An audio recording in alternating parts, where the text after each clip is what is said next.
प्यारे दोस्तों, आज हम एक कथा के माध्यम से कलयुग के अंत के बारे में जानेंगे। बहुत समय पहले की बात है। एक छोटे से राज्य में महर्षि देवदत्त नाम का एक संत निवास करता था। वो अपने ज्ञान, तपस्या और भविष्यवाणी की शक्तियों के लिए काफ़ी प्रसिद्ध था। उनके शिष्यों का एक बड़ा समूह भी था, जो उनकी शिक्षाओं को समझने और जीवन में उनका पालन करने का प्रयास भी करता था। एक दिन की बात है, उनके पास एक जिज्ञासु युवा आरव नाम का आया। आरव हमेशा कलयुग के अंत और उसके लक्षणों के बारे में सुनता था, लेकिन उसे समझ में नहीं आया कि ये सब कैसे होगा। उसने महर्षि देवदत्त से पूछ ही लिया कि गुरुजी, आपने हमेशा कहा कि कलयुग का अंत होगा और भगवान कल की अवतार लेकर अधर्म का नाश करेंगे, लेकिन ये कैसे संभव है? क्या सच में ये समय आएगा?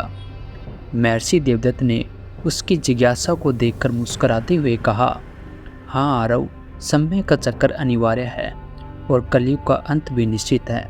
मैं तुम्हें एक कथा सुनाता हूँ, उसमें बताता हूँ कि कलयुग का अंत कैसे होगा। अब ध्यान से सुनना दोस्तों, धर्मपुर नाम का एक गांव था।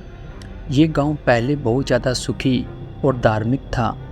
लोग एक दूसरे से प्रेम, सत्य का पालन और धर्म का सम्मान करते थे।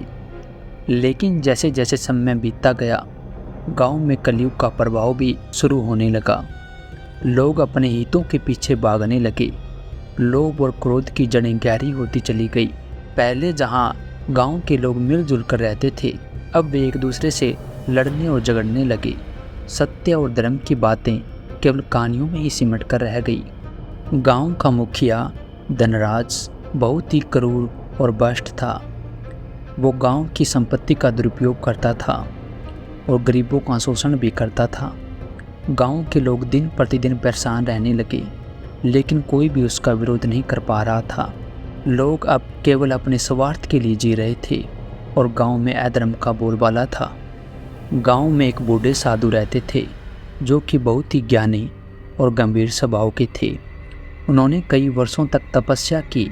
उनके अंदर आने वाले समय की भविष्यवाणी करने की क्षमता थी। एक दिन साधु ने गांव के लोगों को इकट्ठा किया और कहा, ये कलयुग का समय है। अधर्म और पाप इस संसार में अपने चरम सीमा पर पहुंच चुके हैं, लेकिन ये समय भी अधिक दिन तक टिक नहीं पाएगा। बहुत जल्द भगवान विष्णु कल की अवतार लेंगे और इस अधर्म का नाश करेंगे। लोगों ने साधु की बातें सुनी, लेकिन अधर्मी लोग उन पर हंसने लगे। उन्होंने साधु की भविष्यवाणी का मजाक समझा और कहा, ऐसा कुछ नहीं होने वाला, ये संसार इसी तरह चलेगा, हमें कोई भगवान आकर नहीं बचाएगा। और कुछ समय के बाद गांव में कई प्राकृतिक आपदाएं शुरू होने लगी। कभी अचानक भूकंप आ जाता तो कभी बाढ़ का प्रकोप। लोग घबराने लगे। गांव में खेत सूख गए, पशु मरने लगे और अकाल बढ़ने लगा। एक दिन जब गांव के लोग काफ़ी ज़्यादा परेशान हो गए, तो आसमान में एक तेज रोशनी चमकी। एक सफ़ेद घोड़े पर सवार एक दिव्य योद्धा प्रकट हुए। उनके हाथ में एक चमकती हुई तलवार थी और उनका तेजस्वी रूप देखकर गांव के लोग भयभीत हो गए। और ये कोई और नहीं बल्कि भगवान विष्णु के अवतार कल्कि थे। उन्होंने घोषणा की कि मैं कल्कि हूँ और इस युग के अंत का समय आ चुका है। अधर्म और पाप का विनाश होना अनिवार्य है। जो लोग धर्म का पालन करते हैं वे सुरक्षित रहेंगे, लेकिन जो पाप और अधर्म में लिप्त हैं उनका नाश निश्चित है। धनराज और उसके अनुयायी, जो अपने अधर्मी कृत्यों के कारण कल्कि भगवान के द्वारा नष्ट किए गए।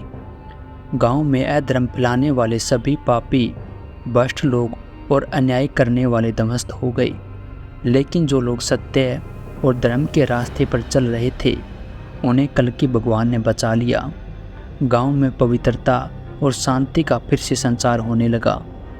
कल्कि भगवान ने अधर्म और पाप का संपूर्ण नाश कर दिया और कहा, अब सतयुग का आरंभ हो गया है, जिसमें केवल सत्य, धर्म और न्याय का बोलबाला होगा। कलयुग का अब अंत हो चुका है।